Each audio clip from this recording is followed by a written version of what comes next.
บายดีเด้อทุกคนสบายดีจากสีหอมวันนี้ก็มาลองกินเนาะทุกคนหิวข้าวไปกินตามบ่ไปมากับน้องทรายนะเจ้าทินโอ้คนบักหลายเนี่ยตอนนี้แม่นอย่างนั้นนะทุกคน7:46ก็ตามห้านี่ก็แซ่บฮะไปรอกันซะหิวข้าวได้นี่นะอ๋อเพลงบางดังๆเนาะลิขสิทธิ์ทั้งนั้นเลยเขาจะปิดเสียงรบกวนเนาะทุกคนเสียงกบก็อาจจะบดแจ้งปานใดคุณห้านไหนนี่ตกเข้าไปแล้ววะห้านเบียร์นี่ห้านเบียร์นี่เข้าไปแล้วเข้าแล้วคักบ่ภาคโยมฮันโบฮู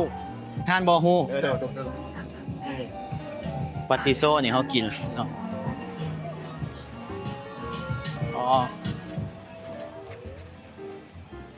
ยังหลอกคือเก่า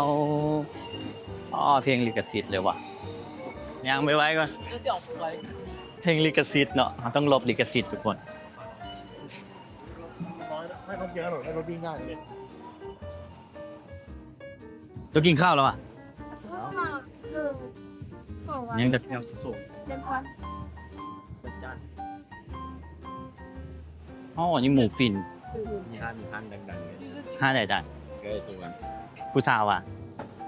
ตัวไหนมีเกิดเกิดตัวไหนเอื้อไหนเอื้อนี่ว่ะเอื้อไหนใส่นี่ว่ะเอาดังกันซื้อที่สุดซื้อเลยซื้อสวยแล้วผู้แต่งงามแล้วเขาซื้อเลยไปเขามาสั่งไหมวันนี้เอาเท่ว่ะเอาอีหลีพิซซ่าเวียดนามค่ะเอาพิซซ่าเวียดนามหน้าใหญ่ปูอัดใส่กรอกโดยลูกค้าเรามีค็อกเทลน้ำแดงค็อกเทลจะมีกุ้งอันนั้น79,000ที่มุมแบบนี้เลยหรือลูกค้าจะเอาปูอัดใส่กล่องนะป่ะเจ้าเอาปูอัดใส่กรอกเลยโอเคเพราะห้านี่วะไม่ค่างามเลยนี่โอ้ตัวกระหู้เนาะสมแล้วยูนี่ตัวใดขายดีเลยสองหน้านี่แหละเจ้าปูอัดใส่กล่องกับค็อกเทลจะขาย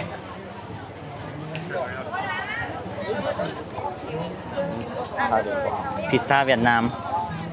เดี๋ยวมันจะเป็นแผ่นอันนี้ทุกคน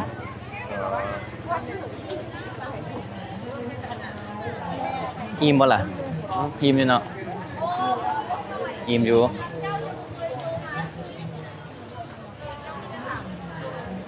เพราะจะเป็นหน้ากุ้งอันนี้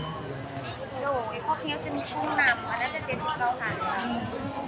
ฟังแล้วพอแล้วหรอแป๊บนึงเด้อกำลังคิดเลย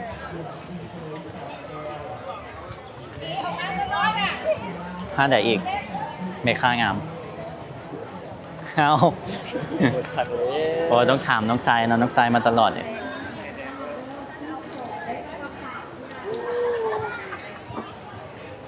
เลยโซ่พันหนึ่งกับค่าจ่ายเงินเดี๋ยวก่อน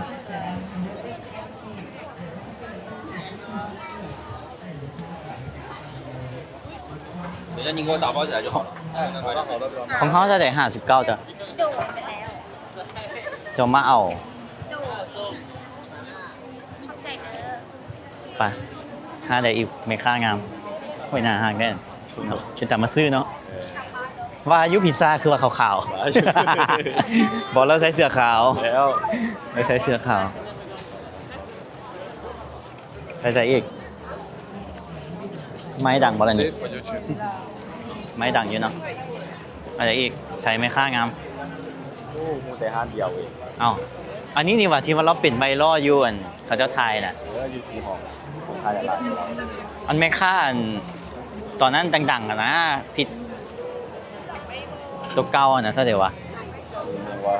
เขาห่อไข่กันวะเขาห่อไข่ตอนนั้นมันดังๆเนี่ย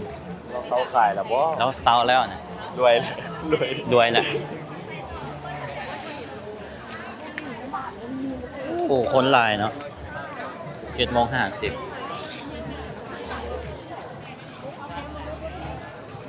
เอาอย่างวะเข้าไปมึงไปเข้าเลย ต้นโล กินข้าวไป แล้วก็ ไปน้ำหนาดิจะชิน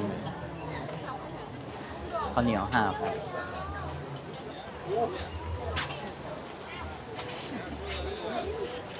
โอ้ไม่ได้เป็นแต่แซ่บ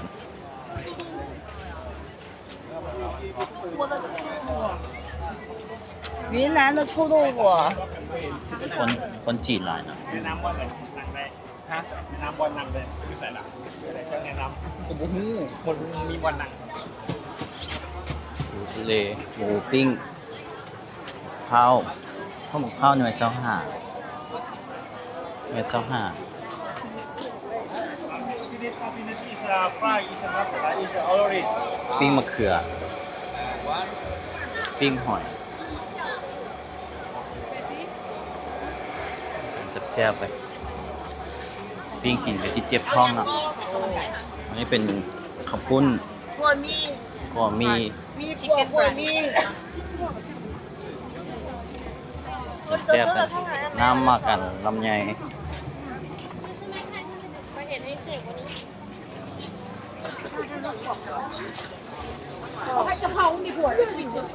ข้าวกระหูไว้เนี่ย แซลมอน โอ้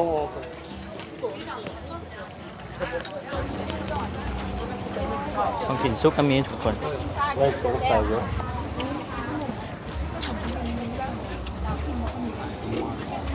วันแย่กันเนาะโมงนี่โมงกินข้าวแรงเนี่ย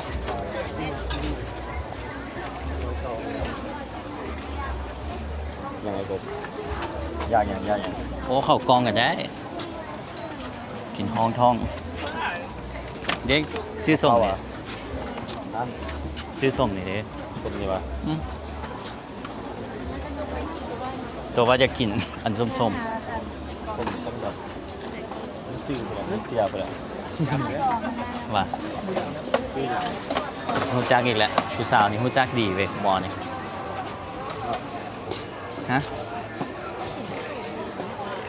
ส้มคั้นสดๆซองแม่ค้าหน้าหักนะ นี่ค่ะ มีแค่ห้ามเดียวนะ บอก มีแต่ลูกค้านะครับ ลูกค้าหน้าหัก ปิ้งวะ ดีเนาะเขาจะบ่เปิดเพลงลิขสิทธิ์ซะก่อนดีไปบาร์บีคิวกันไปอยากกินไป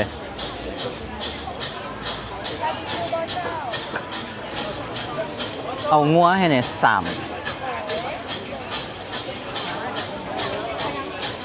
แต่แซ่บ 4 คนหามันกีบเยอะที่ปั่นเนี่ยมันเดี๋ยว บาร์บีคิวงัว15 บาทกีบทุกคนต่อเอสบาท70 เซนต์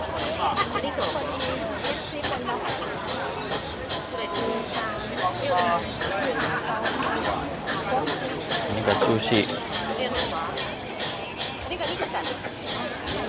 ทิปแถม1ว่ะซูชิ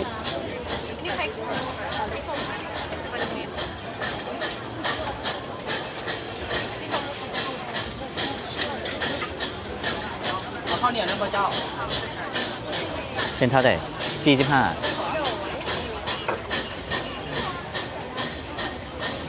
45ทุกคน สแกนจ่ายนะครับนะปึ๊บ คนต่างประเทศจะสแกนได้เลย มันจะมีแอปนะทุกคน โลกาแล้วมันก็จะตัดผ่านบัตรเครดิตไป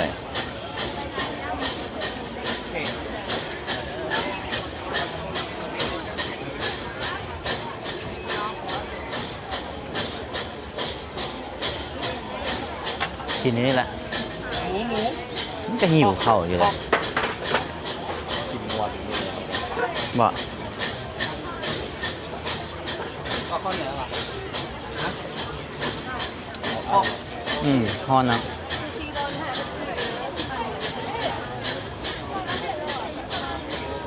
มีลายนะทุกคนอันนี้ฝั่งนี้เป็นขนมฝั่งนี้เป็นขนม ธรรมดา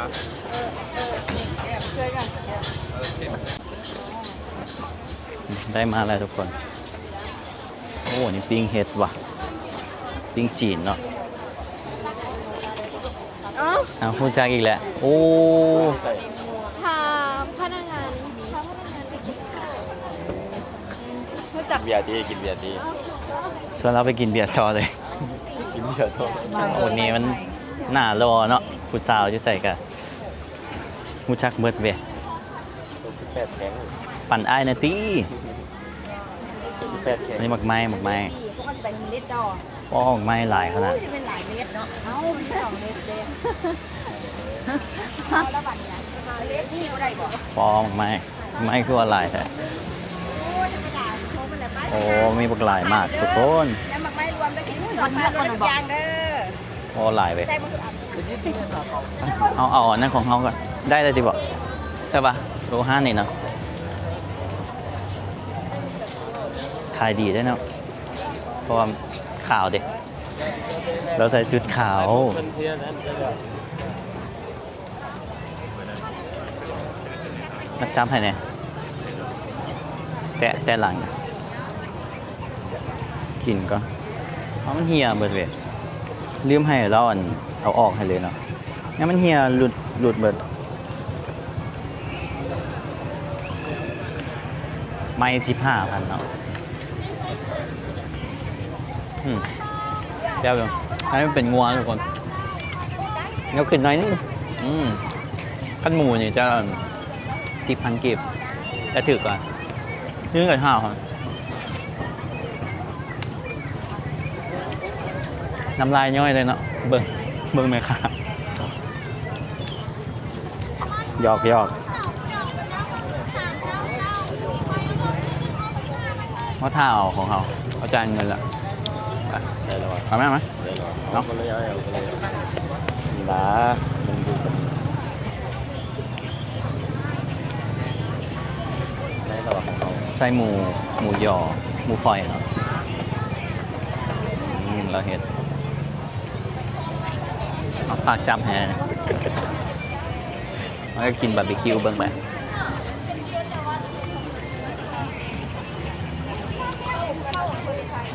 มันก็แซ่บ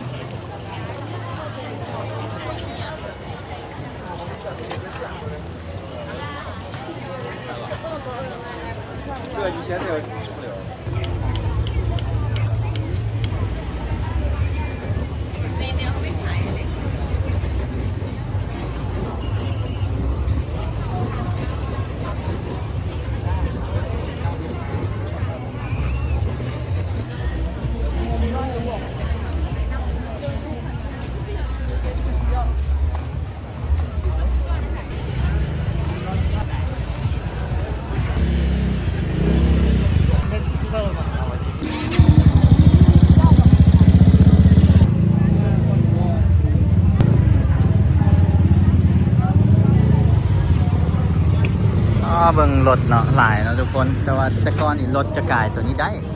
แต่ตอนนี้รถกายบ่ได้เนาะคนเอาห้านยำอยู่นี่แซ่บๆไปใส่อะไรอยู่แจนี่ง่ายไปอยู่ใส่วะ ง่ายเลยจับง่ายไปเลย นี่นะมันมีตัวหนึ่งเคยมากินกับอันผู้สาวตอนนั้นถ่ายคอนเทนต์เนาะ ง่าย ไม่เห็นแล้วอ๋ออันนี้รถเพราะว่าเลนมันมาได้ฟังนี่ทุกคนรถก็จะไปนี่แล้วก็เลี้ยวซ้ายไปนี่เบิ่งรถมาซองอย่างกินอยู่สีหอมเนาะโอ้โหพิลึกเลยลายไม่มีหลายห้านทุกคนเดี๋ยวมื่อหน้ากบกับซีพาทุกคนมาเลาะกินเบิ่งวันนี้ห้านหมกไม้เนาะมีหลายอย่างเลยชวนเรียนนะภาษาลาวชวนเรียนเบิ่งรถมา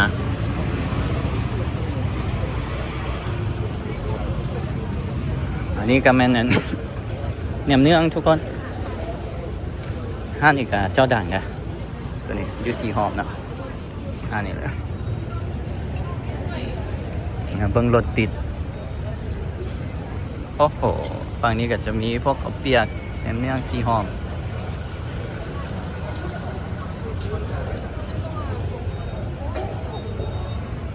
อันนี้แม่นมีเชียร์แม่นจีนทุกคน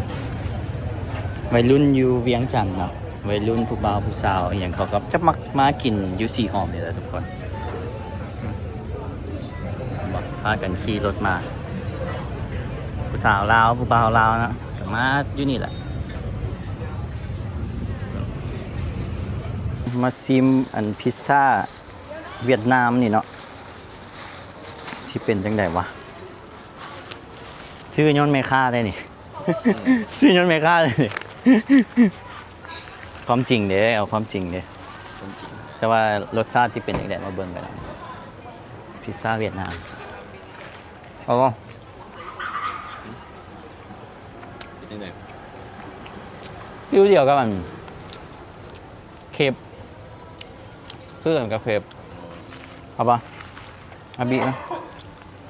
ชิมป่ะ แต่มาชิม คือกันกับเคป ที่บอกโดนนะบ่เคยชิมเลยเกลือ คือกันกับเคปแซ่บเลย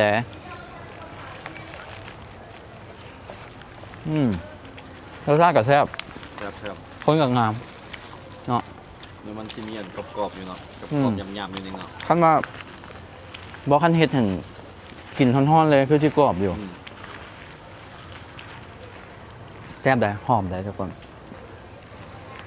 จะใส่มายองเนสจะใส่อย่างเครื่องเขาเจ้าเนาะปูอัด คือเคฟอ่ะ คือเคิร์ฟ คือเคฟเลย ครับเคิร์ฟเลย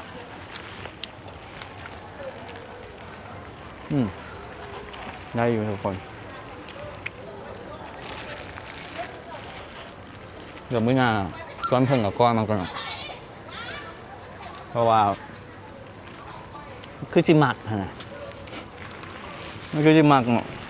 จะเห็นแต่ก้อนเนาะเข่าห่อไข่หนึ่งเพราะว่าดังขนาด ดัง